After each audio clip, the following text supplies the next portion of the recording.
All right, so we're starting 8.1, and this might look familiar because it's very, very similar to the 7.1 lesson that I ended up taking off because I took it off and moved it here. But there is some differences at the end, and it always helps to see things multiple times. This is one of the things that some students, not everybody, but some students struggle with this a little bit. So, without further ado,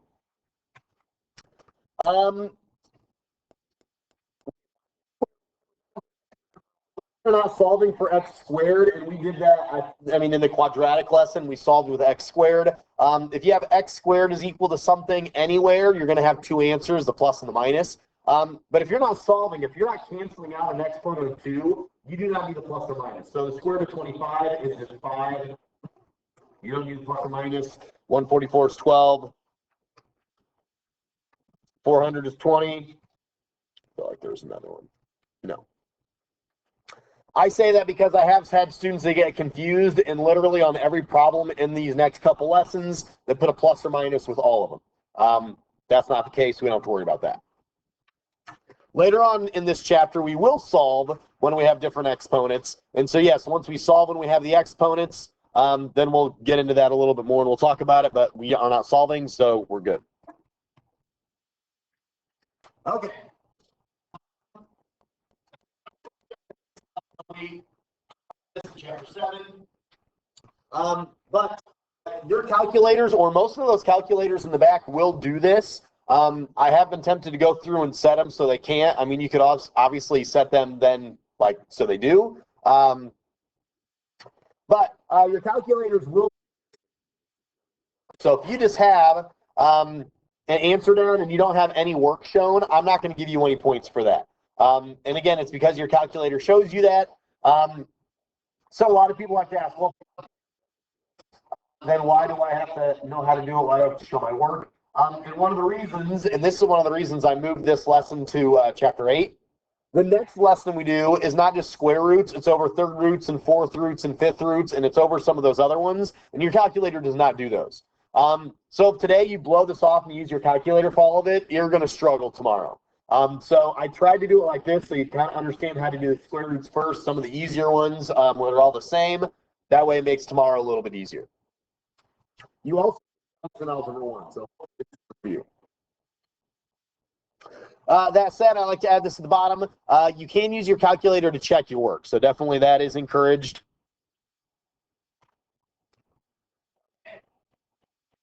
Steps to solving square roots. Now again, goal with this, the step 1, 2, and 3, all we're actually doing is we're trying to find the biggest perfect square that's a factor of that inside number. That inside number is a radicand. So if you look down at number 4, we have 24. We're looking for the biggest perfect square.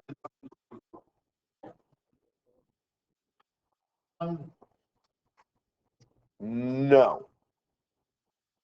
Because no, maybe it would be 4 times 6. Yes, it would be 4. We're going to find two numbers that multiply to be the inside number. That is called the radicand. I'm not going to do vocab on this because I don't think anyone usually knows what that's called. Two numbers that multiply to be the radicand or the inside number. One of them has to be from our list. And the list I'm talking about is this one. I will print that list for you guys. And the reason is because this just goes to the squares. I'm also going to give you one because tomorrow we're going to go to the third exponent, fourth exponent, fifth exponent. I'm going to give you a table like this with all those. Numbers that multiply to be the inside number, but one of them has to be from our list. That's the big deal. That's again, one of them has to be a perfect square, and that's a list of perfect squares. And so that's the hardest part of this. That's step 1. And the way I always do it is I find where that number would be on our list. So on our list over here, if we're looking at number 4 is 24. 24 is right here between 16 and 25.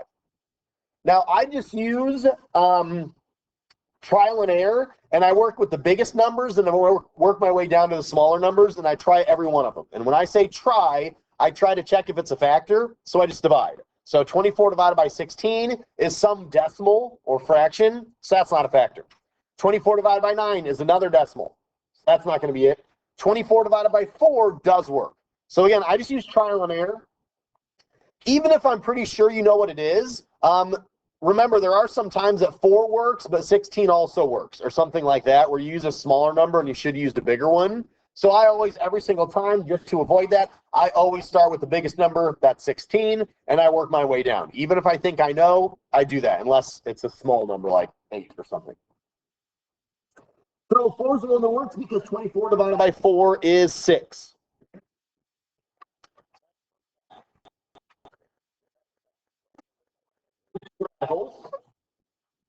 One of them is from our list. So I always start with one from my list, the square root of 4 and 6. And again, it's 4 times 6, that's getting 24. Don't forget the radicals. That's what some people do. They just put 4 times 6.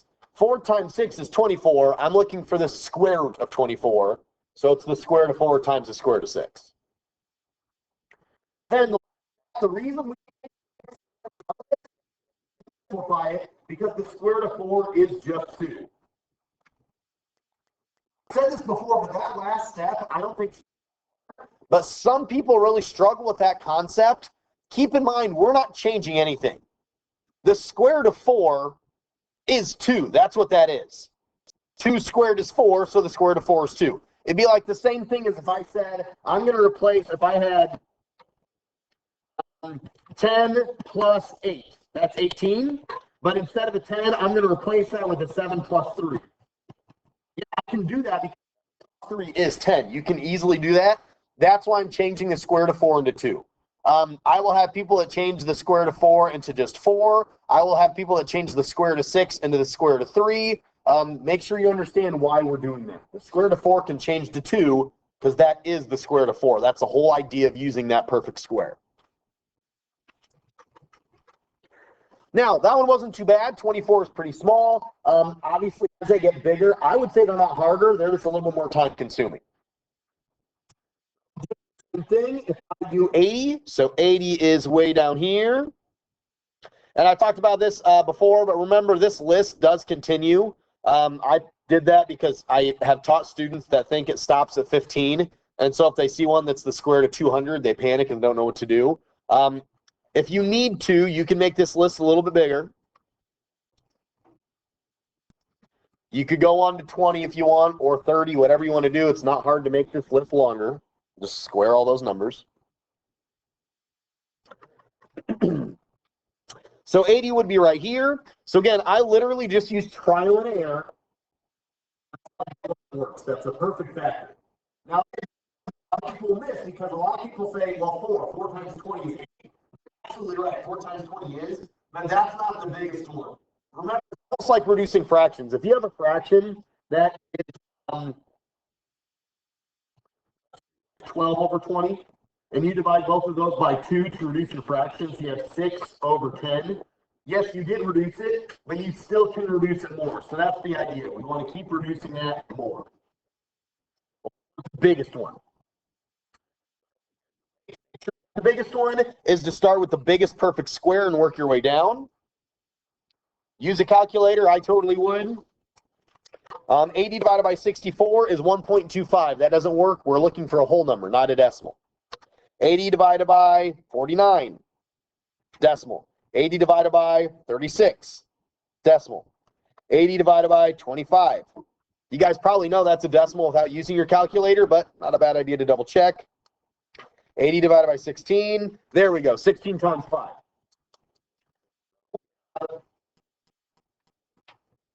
Square root of 16. That's 5. Again, I always put my number from my list. I always put that first. And again, the whole idea is that the square root of 16 is 4.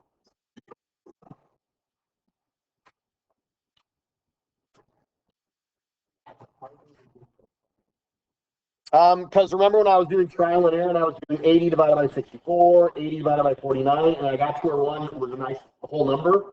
That was 80 divided by 16 was 5. Whoops. Which means 16 times 5 is 80. And you can always break it down like that. This 80 is the same thing as 16 times 5. It's just that since it's a square root of 80, it needs to be in the square root of 5.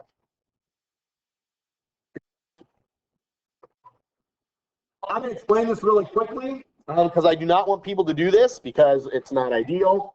But if you were to take out a 4, if you said 80 is 4 and 20, you're right. Square root of 4 is 2, so 220 by the square will be reduced.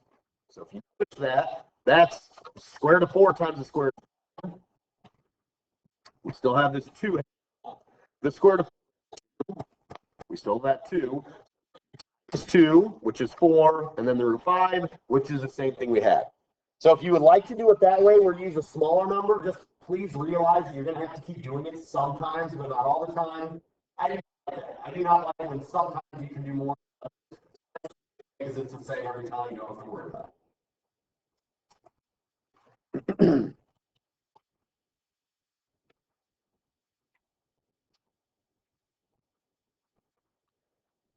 If there's a number, all you do is reduce your radical like normal, and then when you're done, multiply by 5. Kind of like what we did up here with these 2's. So 147 is interesting. That seems like one that doesn't work, but we'll see. Occasionally that happens where it's one that doesn't reduce. It's a little bit of a pain because it ends up almost being more work, but that's okay. So 147 divided by 144 doesn't work. 121 doesn't work. 100 obviously isn't going to work. 81 doesn't work.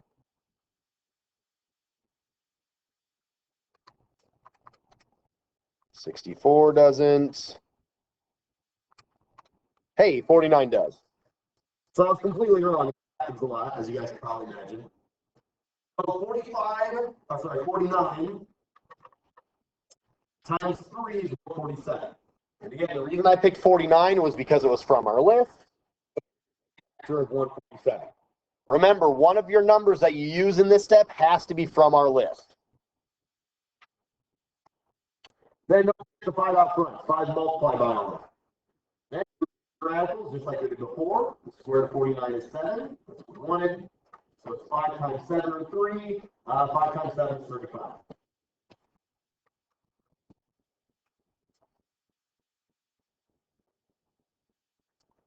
There's a number in front with it. It doesn't literally do anything until we have another number in front we can multiply it. We'll talk about this later. You can only multiply whole numbers that are outside. I call regular numbers. You can only multiply regular numbers by regular numbers and radicals by radicals. You cannot multiply a regular number by a radical. 49 and 3 are both radicals. That's why you can multiply those together. For both normal numbers, that's why we can multiply those together. We'll do a whole multiplying lesson in a couple days. All right, number 7.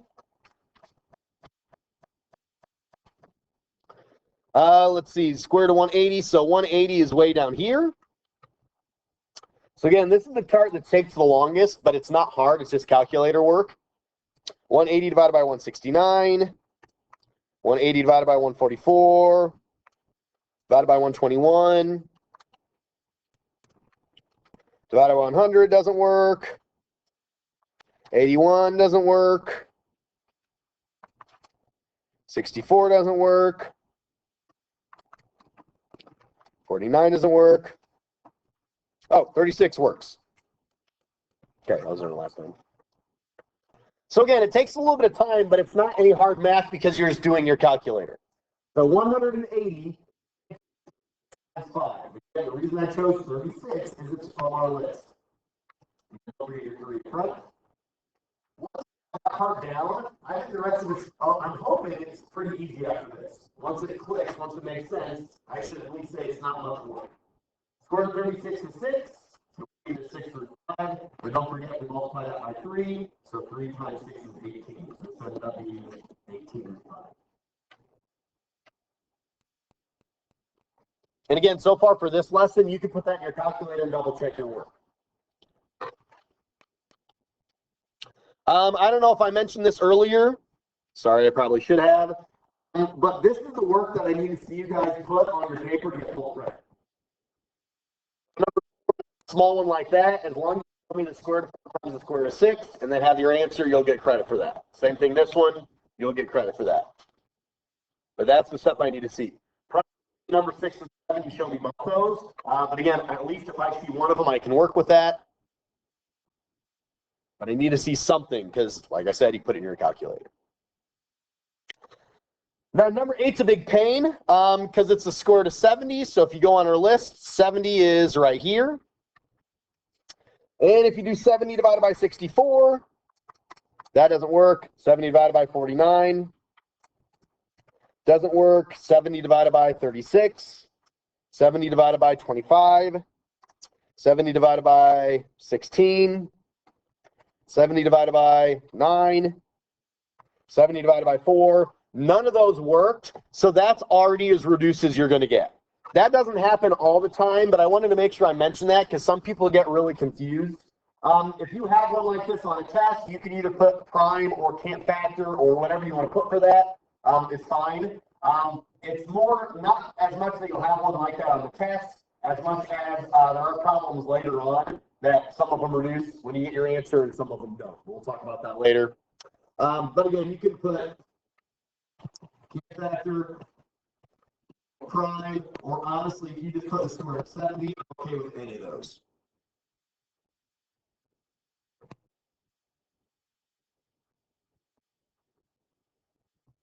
Then my favorite ones are ones like number 9. We have 5 times the square root of 9. Well, the square root of 9 is already, that is on our list. So if you go to your list, and you said, where would 9 be on the list? Well, it's on our list. It's right here. That means it's a perfect square already. So the square root of 9 is just 3. So this is just 5 times 3 is 15.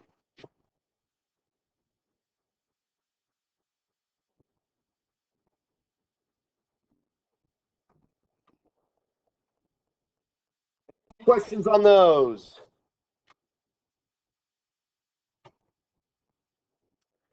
All right, I'm going to give you a couple minutes to do 10 and 11. I apologize if it's not enough time, but I want to make sure, again, I would like to have you guys have some like 10, 20 minutes at the end of the day, at the end of class to do this exit ticket.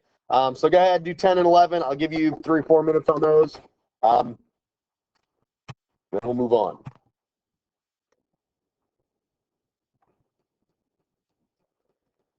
Again, sorry if I rushed you through that. 10 square root of 50 is 25 times 2. That's probably going to have to do it the way I'm telling you. You probably just knew 50 is 25 times 2 and 25 is a perfect square. You're more than welcome to do that. You can do that on any of these. I just know that there's some of them that when people do that in their head, and they don't do it with my method, they end up taking a smaller number when they should have.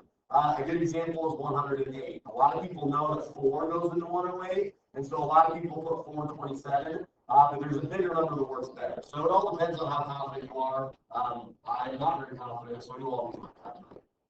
But 108 is 36 times 3. 36 is 6. That's the reason we chose it. You can always do that if you need to on your calculator. You can put the square root of 36 in your calculator, but also remember that table that I gave you. You can also do it, remember the first column is the number, the second column is those numbers squared. So if you ever want to know what the square root of 36 is, you just work backwards. It's 6. Again, I'm assuming you guys probably could use a calculator for that or know that, but if not, that's a quick way to do it.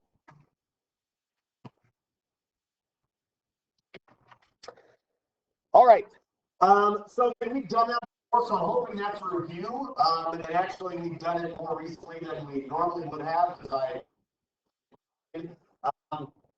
but we did add in, if there's a number in front, I think that's a little bit helpful. I was trying to think of ways that I could do something that is different than what you did in Algebra 1 or just a little bit more difficult. So that's one of the things. The other thing, we did not do this when we did 7.1. I did not put these in here at all. So when we did this last chapter, before we do this part, I put because it makes tomorrow a lot easier. I didn't do this before, and I can't believe that I didn't, but this I do think helps a lot for when we're learning different things instead of square roots and third roots and whatever. So it's the same concept. It's just that now we have a variable as an exponent. So it's the same concept that we do completely differently. With squares and square roots, I think it's not too bad. It's a little bit more hairy when we get into some of the other ones. So when we do problems like this, again, we're just reducing the radicals. It's the same thing. There's 3 categories that it falls into. when you're doing it this way with variables, and the variables all have exponents. If they don't have an exponent, then they're already reduced as much as they can be. So the three categories is, remember, a square root technically has an index number of 2. That number in front is a 2.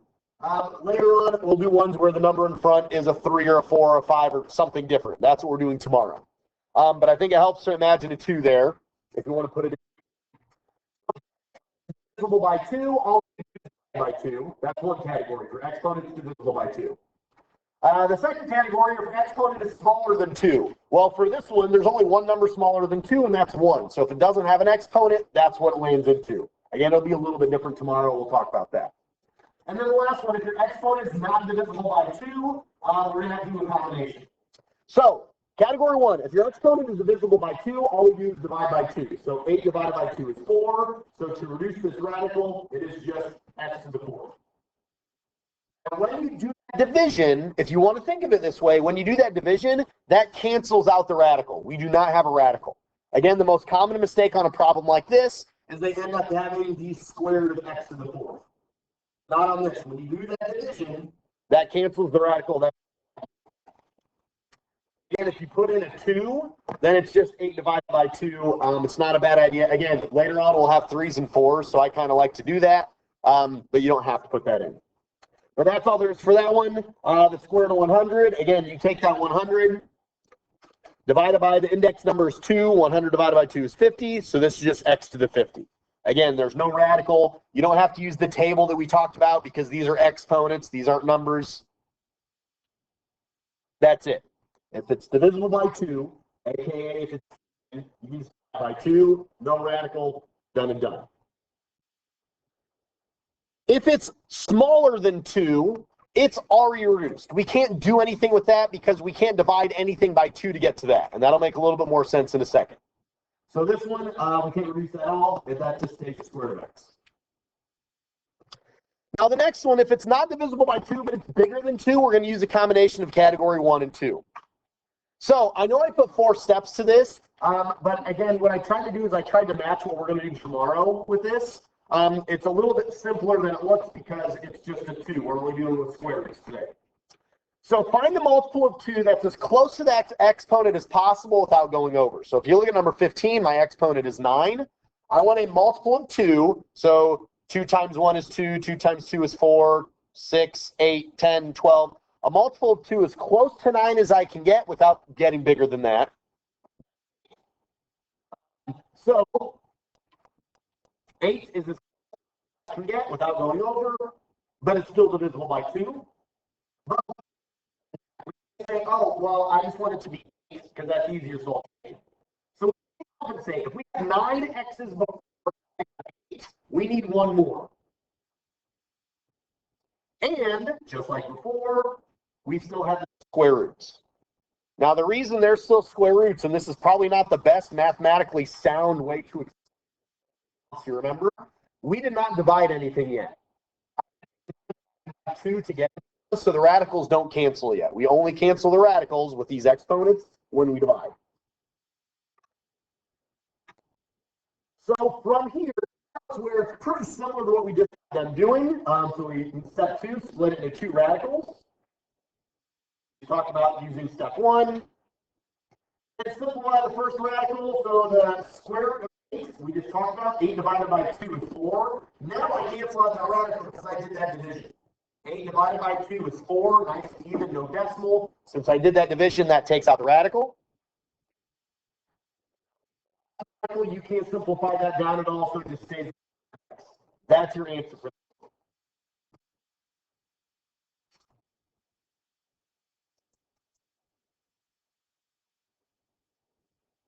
If we don't have time to do the win check today in class, I'll just make it a homework assignment, and I need you guys to make sure you do that. We'll talk about that in a second. I never know how long some of these are going to last. Now, I know this isn't as easy I'm going to make it sound, but that's it. Once you do a lot of these, but again, we're looking for a number as close to that 5 as I can get without going over. In my opinion, that's the hard part. When we're talking about divisible by 2, it's as close to 45 as I can get without going over is 44.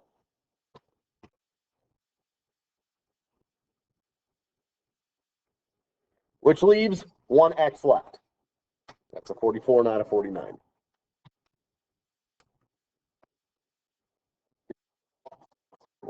Probably do it again.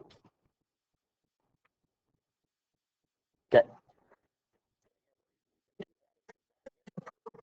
Now, I know it doesn't seem like a perfect square, but remember it's an exponent. It's not a normal number. When it's an exponent, we just divide. So 44 divided by 2 is 22.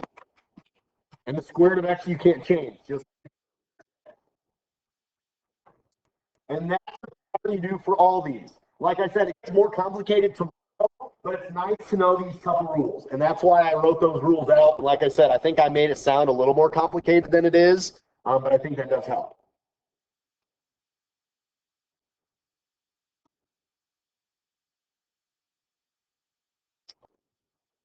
And last one, 451 is a really big number. That's okay. We're just looking for a number that's as close to that as I can get. That's divisible by 2, so that's 450. Again, we need all our exponents accounted for. So 450, we need one more, so that's x to the first. 450 divided by 2, use a calculator if you need to, is 225, so that's x to the 225 times the square root of x. That is a ridiculously big exponent. That's okay. That to show you that it's really not as hard as it seems. Or I should say it's really as hard, even if it's a huge number. It's not any more difficult really than it's a small number. It's the same pattern. Again, if it's an exponent, it's a variable of an exponent, that's how you do it every single time. And that's really what I tried to do with this lesson, is whenever I tried to separate it, where if it's a normal number, you do it one way. If it's a variable with an exponent, you do another way. And the reason we need to know those two distinctions is the next thing we're doing. So the next thing we're doing is we're putting it all together in one big problem.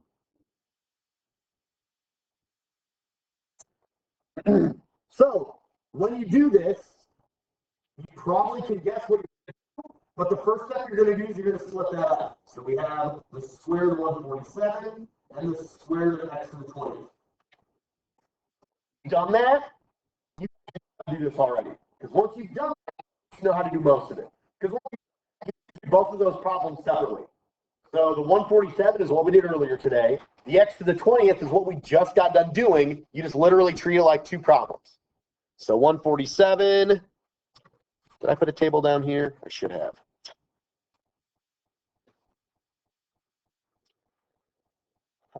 So 147 would be right here. 147 by 144 doesn't work. 121 doesn't work. 100 doesn't work. 81 I don't think works. 64 doesn't work. 49. Oh, 49 does work. Perfect.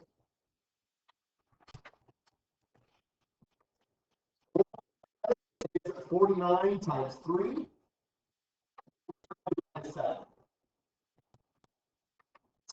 Part 7 of the first. Same thing we did earlier. The second part, the thing we just got done doing, actually this one's really 20 divided by 2 doesn't work out. So that's one thing a lot of people miss. They get used to doing those harder problems. So then they get to this one and they say, well, what's a number as close to 20 as I can get that's divisible by 2? They think it's 18. Well, no, 20 is divisible by 2. So 20 divided by 2 is just 10. So when you do that, cancel out your radical. These two parts of our answer, so what do we do with those? Everything that's not inside of a radical, you put together. So 7x to the 10th. Everything that is inside of your radical, you put together inside of one radical. This one, the only thing we had inside the radical was a 3.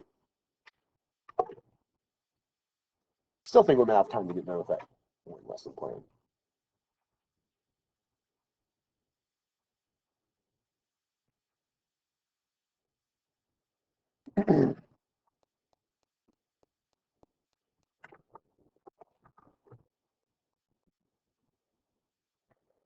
And number 19, same thing. Again, the first thing I do is I split it up. 200 and x to the 35th. One, it's maybe off our list. I guess it goes to 196. That's pretty close. But 200, if you do trial and error, most of you guys maybe know this, or some of you guys, that is 100 times 2. 100 is 10, so that's 10 root 2. Now, this one's not the one because 35 is not divisible by 2. So this is where we have to split it up. The closest thing to 35 that's divisible by 2 is 34. So we have 34 in x. The square root of x to the 34th is 34 divided by 2 is 17, and that cancels your radical because you divided. And then we can't do anything with the square root of x. So the only thing that's different than what we were doing earlier, to put this together, everything that's not inside of a radical goes together. Which I'll do this in a different color so it's a bit more. Everything that's not inside of a radical. So 10, x to the 17th. Everything that is inside of a radical just goes in the same radical. So square root of 2x.